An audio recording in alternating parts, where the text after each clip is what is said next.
friends. How are you today? I hope you had a good sleep and you're having a good morning so far. And you woke up and you did some stretches, touched the up high, went down low, and got your wiggles out, brushed your hair and washed your face and brushed your teeth. And here you are for our lesson. So let's say good morning from my heart to your heart. Thanks for coming to our lesson and learning with us and doing all the fun activities, and to all my friends, all connected through our learning and everything we're seeing outside and doing. And let's start. So we're still in the month of May. Yeah. And today is Wednesday, May 27th. Wednesday, May 27th, and the year is still 2020. And next week we turn into a new month. We change into a new month, month of June. And the month of June is neat because the season changes in June and we go from spring to summer. But now we're still in the season of spring. And I'm sure you're seeing lots of things changing around you, like gardens growing and flowers and insects and birds and bees and all sorts of things. So here for my weather, I put sunny. It's been sunny and warm here. A little chilly in the mornings, but mostly warm. And in my jar, it's just a little bit of precipitation. I think that's just from the temperature changing overnight to the morning. So yeah, a little bit of dew that got stuck in my jar. And let's get started. So let's start by singing our days of the week in French. So that goes like this. Dimanche, lundi, mardi, mercredi, jeudi, vendredi, samedi. Dimanche, lundi, mardi, mercredi, jeudi, vendredi, samedi. Il y a 7 jours, il y a 7 jours, il y a 7 jours dans la semaine. Il y a 7 jours, il y a 7 jours, il y a 7 jours dans la semaine. Good. And then we can do our how we're feeling today. So we'll go, aujourd'hui, ça va bien? Oui, ou ça va fantastique? Oh, good. I hope that's what you chose. I hope those are the things that you said back to me. And I always hope you're saying it, even though I can't hear you, but I can feel it. I can feel that you're saying it.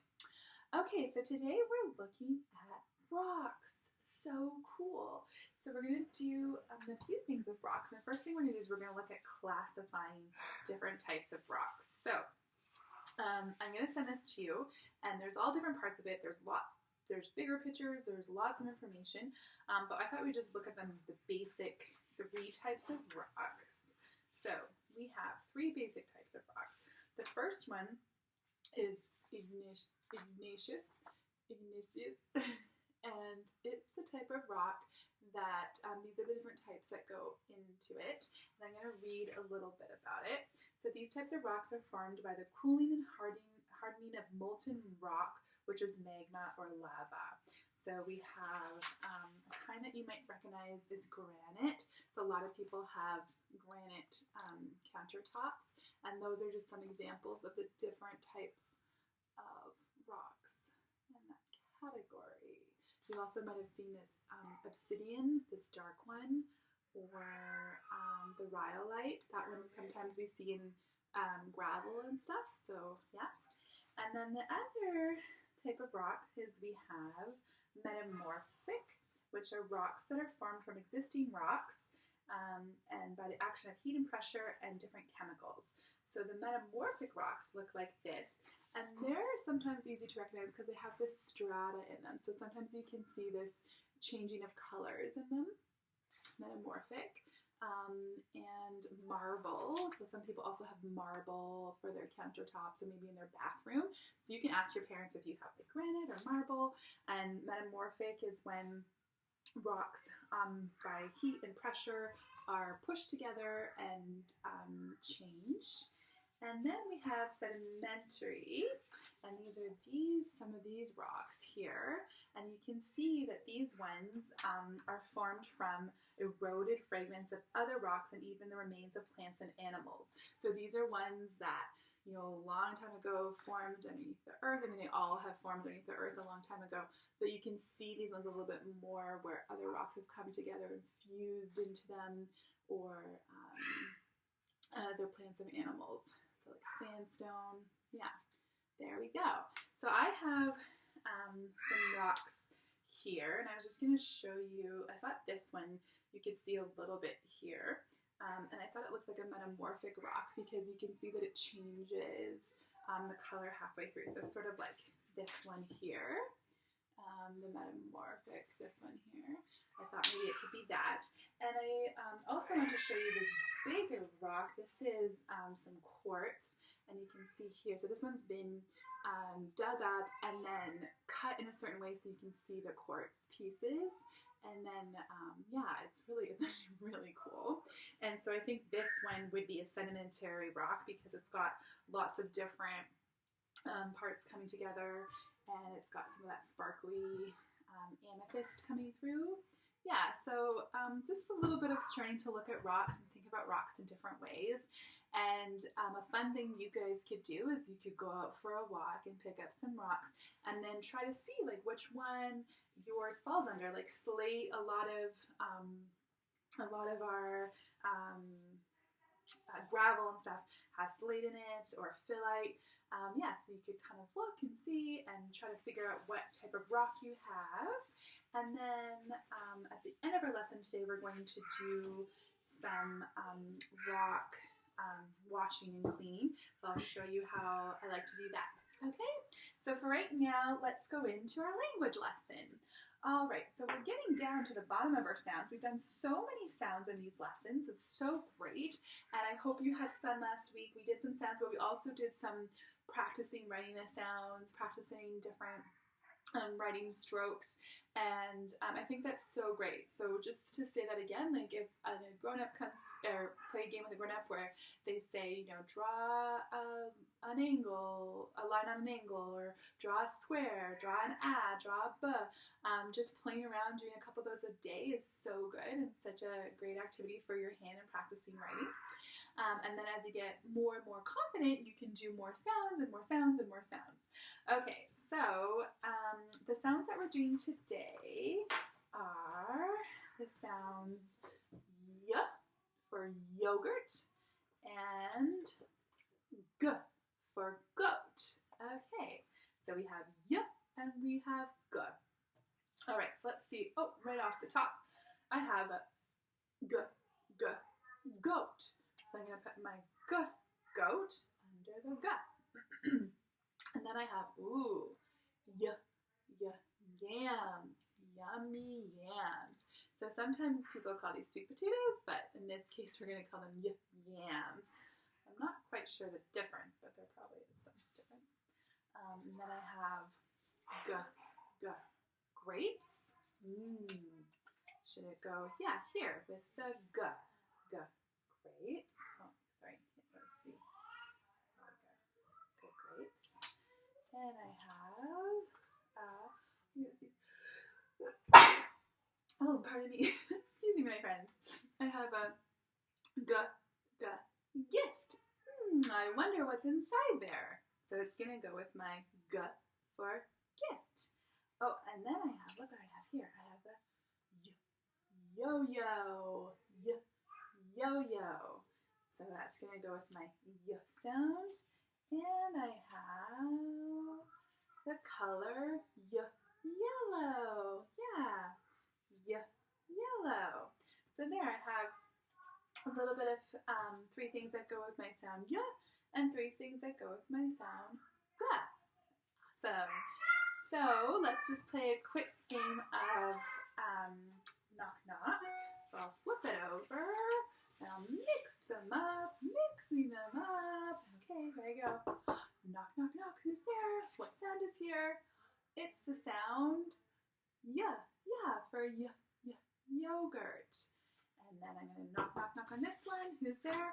Ah, it's the sound g for gift. I love giving gifts, and I love giving gifts.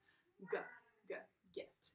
Okay, so the little extra game that I wanted to show you for our sounds was to take all of our sound cards, or all the sounds that you've been working with today, or throughout our lessons this way, and to basically just put them out. And if you had a big space in your house, so you could put them out along the floor, or you could put them out in kind of like a fun pathway. And either, so I'm just going to put them out like this example. Like this, okay? Oh, I can't see. Let me move back a little bit.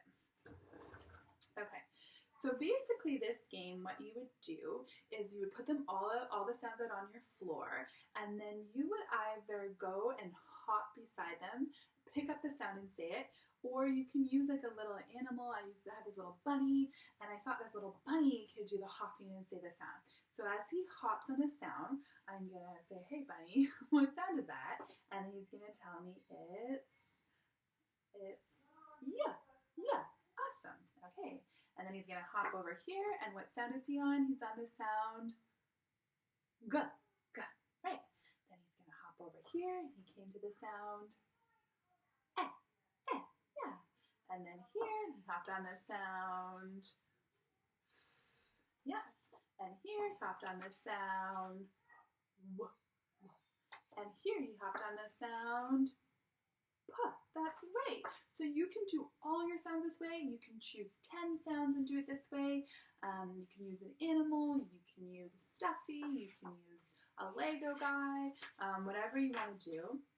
But it's just fun to practice the sounds out of order and to move your body at the same time. Okay? So I hope you have fun doing that.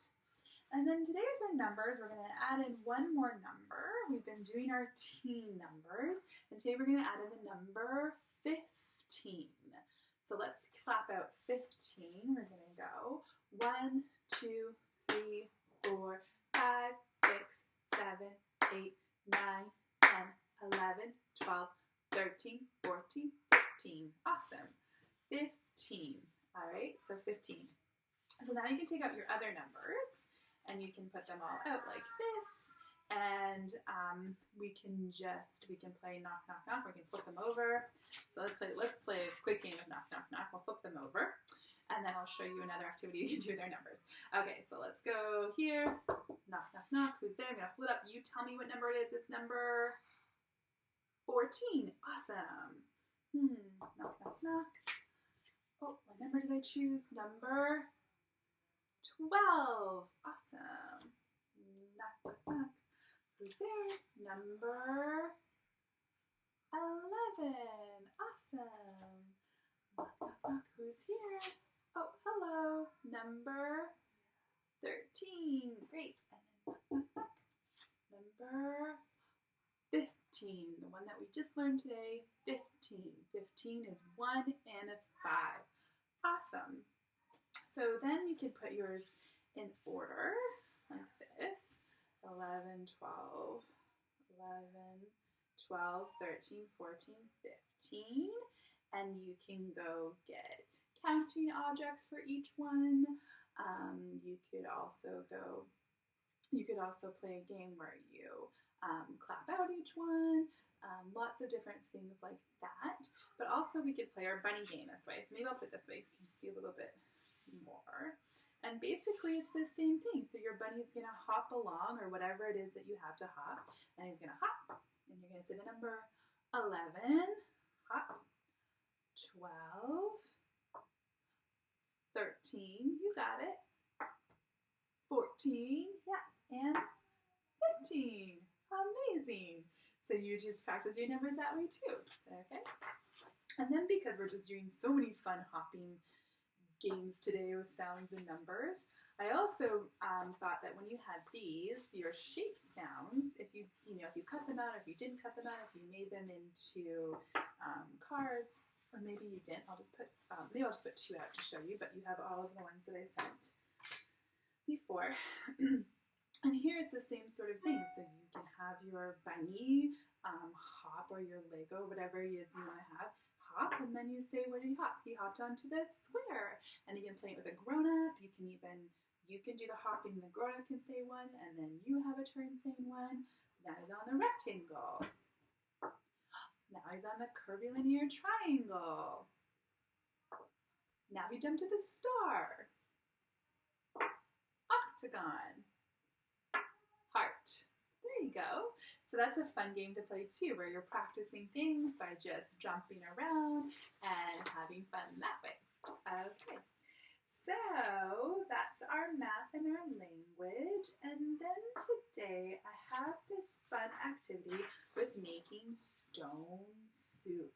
So stone soup is a story, and I don't have the story here, but you can look it up if you want to. But also it's just a poem, which is sort of, like a story. It's shorter, and it's fun because we can read them and color them, and it brings a lot of images to mind.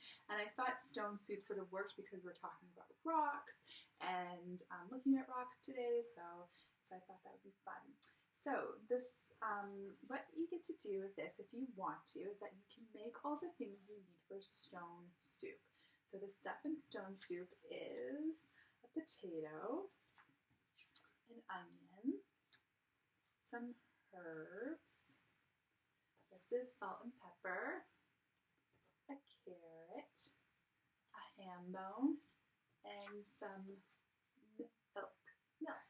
Okay, so what I was going to do is I'm going to read the poem, and then as I say that thing, I'm going to look for it and put it inside my pot to make my soup.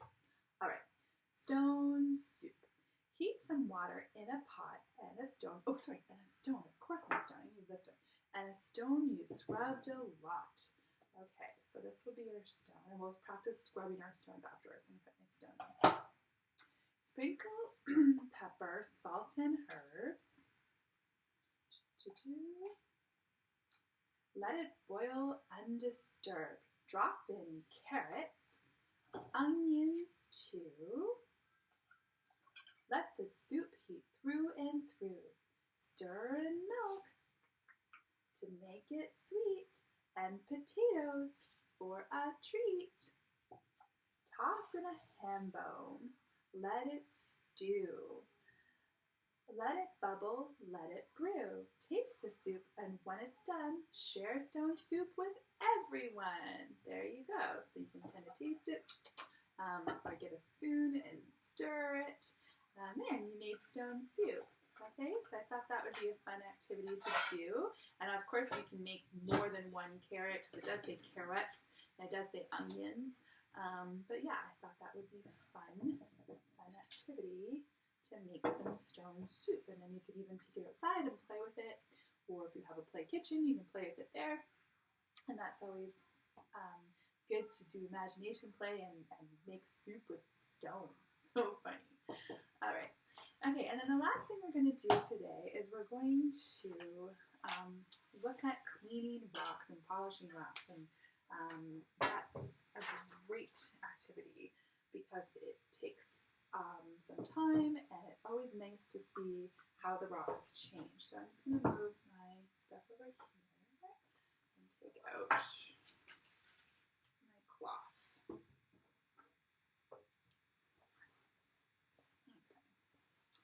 Okay, so for this, I just have I took an old toothbrush because it's really good for my hand. It's sort of like pencil, and so when I'm holding a toothbrush, it's sort of the same muscles that I use when I'm writing, and so this is strengthening my fingers, my hands in a similar way. Then I just have a dish, and the old dish would work, and I put my rock in here because it was really dirty, and I didn't want the dirt to get everywhere. So here is my rock that I found outside, and I'm curious about what kind of rock this is. So I just have water in here, plain water, and I'm going to put it a little bit on my rock, like that. So right away as I pour it on my rock, you can see the dirt is starting to come off like that. And already it's like changing colors. And then I'm just going to take my toothbrush and I'm going to start to really clean the dirt off my rock. So it's sort of neat, sort of like being a paleontologist and kind of cleaning up dinosaur bones or something. I think I might need more water. Yeah, I do. Already. So there, I can already start to see the dirt coming off. And the really great thing with the toothbrush is that it gets the dirt off in all the different crevices. So as I continue to clean it, I'll get more and more colors coming out, and I can get the dirt out from all the little pivots, And then as I clean it more and more, Eventually, I'll put it outside. We can put it outside in the sun to dry fully, or just leave it to the side. And then also, and then you'll get to see kind of what rock it is, and you'll see the different gradients in it, and you can try to look at the chart and figure out what type it is. Another thing you can do is just keep your rock out like this, and then just clean it with your toothbrush. And you don't need to use soap. I think water is, good enough, and just really get it cleaned up. There we go. Okay, so if it doesn't fit in a dish, no worries. It might be easier just to do it this way too. There. And look at all the different colors that are coming out of this rock as I get it cleaned up and it's wet so I can see more. Okay. All right, and then when it's dry, we are going to paint our rocks, but I'm going to show that to you in our story video, okay? So I'll just leave this now, and yeah, hope you have fun finding pebbles and rocks and cleaning them, and then once you have a bunch of clean rocks, then I'll show you some ideas you can do for painting them. Okay, my friends, let's say goodbye. Let me look at my heart. Oh, there they are. Okay, so goodbye, my friends. Thank you for coming to our lesson. I hope you had fun. I love you. And to all my friends under the rainbow, thanks for learning with me. And I'll see you in our story lesson. Okay, bye.